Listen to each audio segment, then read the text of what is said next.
नमस्कार मित्रांनो, स्वागत आहे आपल्या सर्वांचं मनपूर्वक पुन्हा एकदा आपल्या या युट्यूब चॅनलमध्ये.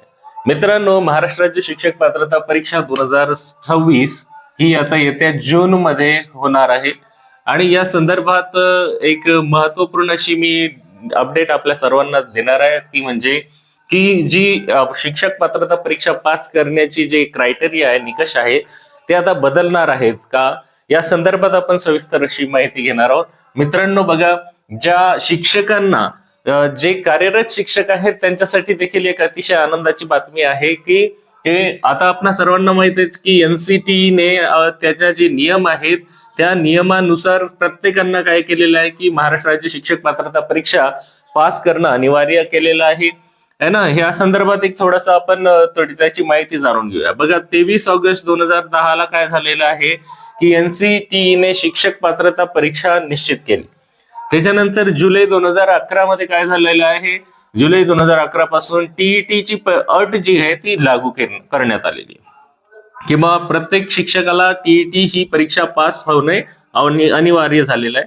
मग 13 फेब्रुवारी 2013 पासून काय केलेलं आहे की ती अनिवार्य करण्यात आलेली आहे. म्हणजे जर आपल्याला शिक्षक बनवून राहायचं असेल 1ली ते 5वी 6वी ते 8वी तर टीईटी ही परीक्षा पास करणं बंधनकारक झालेलं आहे. पण 30 जून 2022 ला राज्य सरकारने काय केलेले, हा एक फार महत्वाचा निर्णय. याच्यातच काय की जे कार्यरत शिक्षक आहेत यांच्यासाठी एक दिलासादायक बातमी भेटू शकते. याचं कारण असं की कार्यरत शिक्षकांना आता ही टीईटीची जी परीक्षा आहे ही पास करणं गरजेचं आहे. आणि आपल्याला माहिती आहे त्या पासिंगचा क्रायटेरिया किती वेळ, मागासवर्गीयांना 55% आणि खुल्या प्रवर्गातील लोकांना उमेदवारांना 90 गुण घेऊन म्हणजे 60% मार्क घेऊन पास व्हायचं आहे. मग हा नियम बदलणार आहे का, हा नियम कोणासाठी बदलणार आहे का, तर याचा एक इथे रेफरन्स आहे. बघा, 30 जून 2022 ला काय झालेलं आहे, राज्य सरकारनं जे माजी सैनिक आहेत यांच्यासाठी सवलत म्हणून 45%ची मर्यादा निश्चित केली आहे. पहा, एकदम आनंदाची बातमी कोणासाठी, हे जे माजी सैनिक आहेत त्यांना पास व्हायचं असेल तर त्यांना 55% मार्क्स म्हणजे 83 गुण घेऊन पास व्हायची गरज नाहीये. त्यांना ओपन मध्ये जसे 60% आहे म्हणजे 90 गुण घेऊन पास व्हायची गरज नाहीये. तर त्यांना फक्त 45%च मार्क मिळाले असतील तरी देखील ते टीईटी क्वालिफाय होणार आहेत. तर असा निर्णय ऑलरेडी घेण्यात आलेला आहे 30 जून 2022 रोजी. पण याच नियमाला आधार घेऊन आता जे काही विविध शिक्षक संघटना आहेत मित्रांनो संपूर्ण राज्यभरामध्ये, की यांनी सांगितलेलं आहे की जसं की 1 सप्टेंबर 2027 पूर्वी पाहता हे जे कार्यरत शिक्षक आहेत त्यांच्या संदर्भात बोलत आहेत की येणारं जे 1 सप्टेंबर 2027 आहे त्याच्या अगोदरच संपूर्ण आपले जे राज्यामधले कार्यरत शिक्षक आहेत त्यांची संख्या किती आहे, 1,70,000 कार्यरत शिक्षक आहेत यांना टीईटी पात्र होणं बंधनकारक आहे, असा सर्वोच्च न्यायालयाचा निकाल देखील आलेला आहे. मग आता हा कालावधी पूर्ण होण्याच्या अगोदरच टीईटी झाली पाहिजे म्हणून महाराष्ट्र शासन येणाऱ्या जून पर्यंत टीईटी परीक्षा घ्यायचं नियोजन करत आहे. पण आता त्याच्यात चेक केलं जात आहे की बाबा एमपीएससी ची परीक्षा युपीएससी ची परीक्षा मध्ये जर आली तर ह्या दरम्यान आपल्याला ती परीक्षा घेता येणार नाही. म्हणून मग ह्याच्या तारखा तपासणं चालू आहे आणि जर ह्या तारखा मध्ये मध्ये नसतील तर जून मध्ये 100% म्हणू शकतो आपण की ही परीक्षा होईल किंवा जूनच्या शेवटपर्यंत होऊ शकते.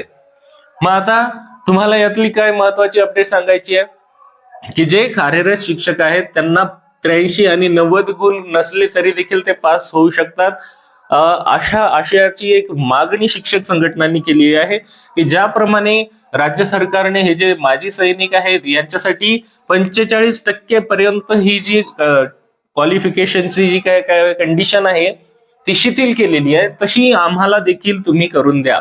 म्हणजे जे कार्यरत शिक्षक आहेत यांची अशी मागणी आहे की आम्हाला देखील माजी सैनिकांप्रमाणे 45% पर्यंतची सवलत मिळावी, अशी मागणी या ठिकाणी विविध शिक्षक संघटनांनी केलेली आहे. आणि या मागणीवर आता महाराष्ट्र शासन विचार करताना दिसून येत आहे. म्हणजे आतापर्यंत तरी अशा प्रकारचा कुठलाही निर्णय राज्य सरकारने घेतलेला नाहीये, कारण याच्यासाठी एनसीटीने आखून दिलेले जे नियम आहेत ना मित्रांनो हे खूप महत्वाचे आहेत. या नियमामध्ये स्पष्ट सांगितलेलं आहे की 55% 60% हाच क्रायटेरिया असला पाहिजे. आता इथे काय झालेला अपवाद झालेला आहे हा माजी सैनिकांचा. मग जसं माजी सैनिकांसाठी समजा सवलत देण्यात आलेली आहे, तसे कार्यरत शिक्षक जे आहेत यांना देखील शिक्षक पात्रता परीक्षा सुद्धा 2027च्या सप्टेंबर महिन्यापर्यंत पास व्हायचीच आहे. तर मग त्यांना ही जर अट थोडीशी शिथिल केली किंवा 55% 60% म्हणजे 83 गुण किंवा 90 गुण नाही पाडू शकले तरी 45% मार्क आम्हाला घेऊन आम्हाला ही परीक्षा पात्र करता येईल का, या संदर्भात विनवणी केली जात आहे, विचारणा केला जात आहे. या संदर्भात तुम्हाला काय वाटतं हे कमेंटमध्ये नक्की नोंदवा मित्रांनो. आणि ही जी शिक्षक पात्रता परीक्षेची क्वालिफिकेशनची जी काही अट आहे, म्हणता येईल आपल्या क्रायटेरिया आहे, ह्याच्यामध्ये बदल व्हायला पाहिजे का, तुम्हाला यामध्ये काय वाटतंय हे कमेंटमध्ये नक्की नोंदवा. व्हिडिओ आवडला असेल तर लाईक करा आणि अशाच शिक्षक भरतीच्या संदर्भातील नवनवीन अपडेटसाठी आपल्या चॅनलला आजच सबस्क्राईब करून घ्या. पुन्हा भेटूया नवीन व्हिडिओमध्ये. धन्यवाद.